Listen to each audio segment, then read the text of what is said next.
Is it fair to say the game's got better at dealing with that now, or do you think these problems are still, we know some problems are still occurring in dressing rooms, but does the game sort of handle it better now than it would have done back then? I think they're getting better. I think the public are more understanding. I think, you know, I've done talks with big companies. People understand now. It might be someone, a CEO of a big company. They'll always have someone or always know someone that's struggled, and I think that's what helps. There's one rule that needs to be changed. It needs to be changed quickly, and that's the gambling one. It's got to change. You can't be giving 10-month band out to players. Tony, Tonali, 10 months. They're all right. They're on 100 grand a week. They're £40 million players.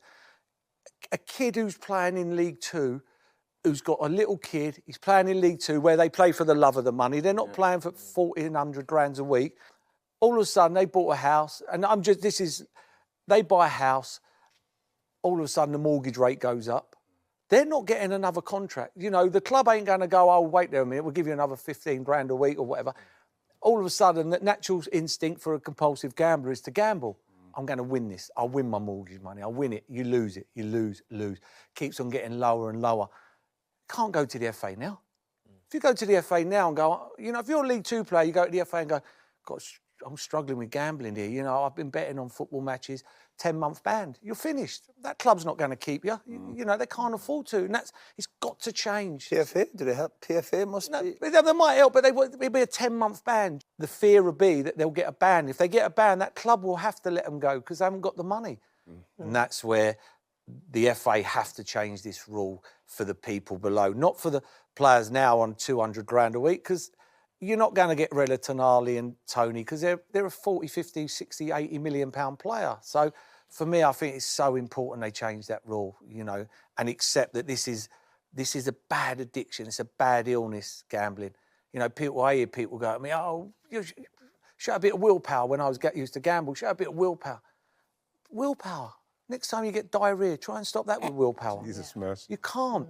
It's not willpower. You know what I mean? It's hard when you're in an addiction. You know, people have their rent, and a gambler won't wire himself to a situation where if he's got his rent or his mortgage in that hand, the rationale of a normal person is pay your rent, pay your mortgage, and then we'll go. That's not the case with a compulsive gambler. They're compulsive. They don't rationale. The brain ain't wired right. They will do that money and try and win a yacht or a boat. Do you know what I mean? And that's where it disappoints me with the FA. The FA, in terms of the FA, in terms of the punishment or the support? No, the punishment. Yeah, the punishment. 10 months is too... Yeah. It's an illness. You know, if a player went and got done now for heroin, they'd be playing again in a month or two because all you do is drug test them. You know, and I just think, you know, I'd love to fight that case. Is the support there for the players, Merson? I think so, if they've got the bottle to come out and say it. Yeah. Because they're scared. It's all right, someone coming out at the top level who's on 200 grand a week, they got their mortgage payments for the next how long. But the people down in the lower leagues, they play for the love of the game. They love the game. They haven't got the money. They'll have to work when they finish playing, unless they got into a business adventure. But if they didn't, they ain't going to have enough money, you know, and I just think they need the help.